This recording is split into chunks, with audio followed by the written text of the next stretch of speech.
नमस्कार मित्रों, आप सभी का स्वागत करता हूँ एक और मंत्र में।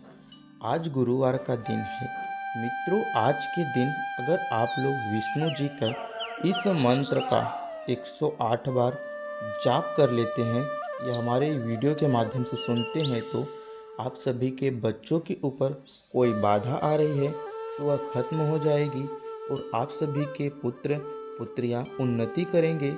आने वाले समय में वह धनवान बनेंगे और आने वाले समय में आप सभी के ऊपर कोई भारी संकट आने से पहले आप सभी को संकेत मिलेगा।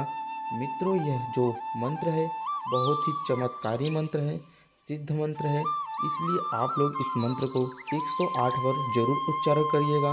अगर इसे आधा अधूरा छोड़ के जाएंगे तो आप सभी को इसका दुष्परिणाम भी देखने को मिलेगा। चलिए आप सभी को मंत्र जाप करके सुनाते हैं।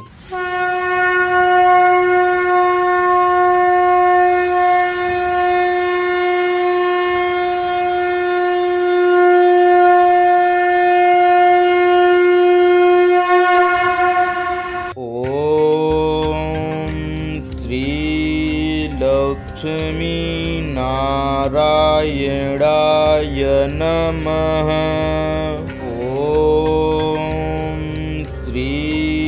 लक्ष्मी नारायणाय नमः।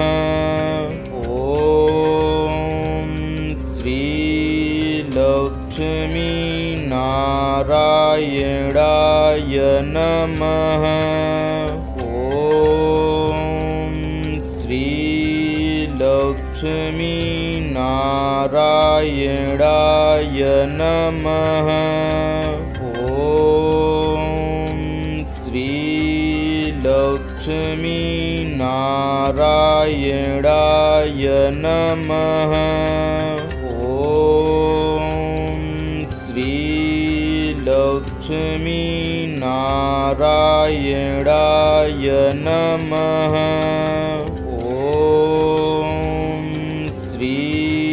लक्ष्मी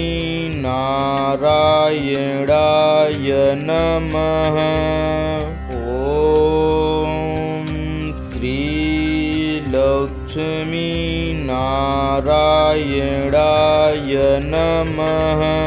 ओम श्री लक्ष्मी नारायणाय नमः। ओम श्री लक्ष्मी नारायणाय नमः।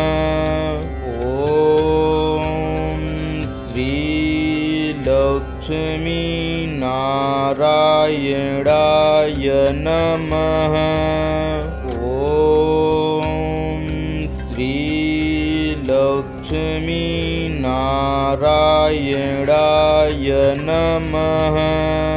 ओम श्री लक्ष्मी नारायणाय नमः।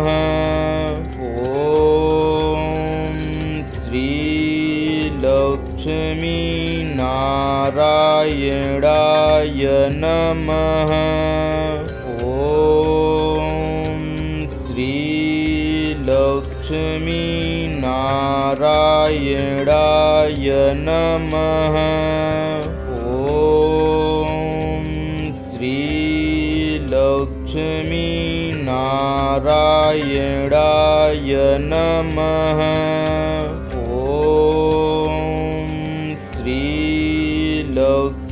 लक्ष्मी नारायणाय नमः।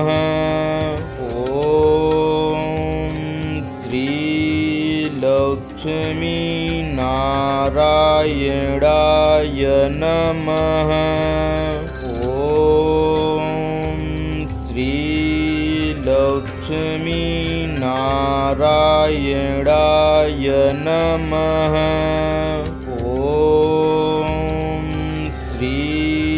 लक्ष्मी नारायणाय नमः। ओम श्री लक्ष्मी नारायणाय नमः।